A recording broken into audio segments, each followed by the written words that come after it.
Anca mı?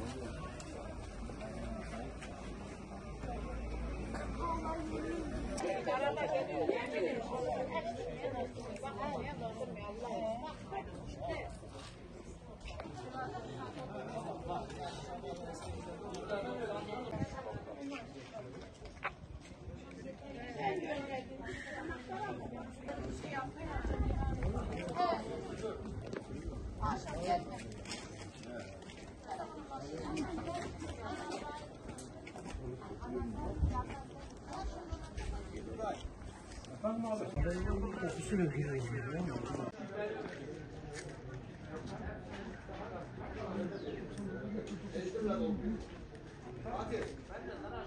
Hele o çakma ağzıları bunu.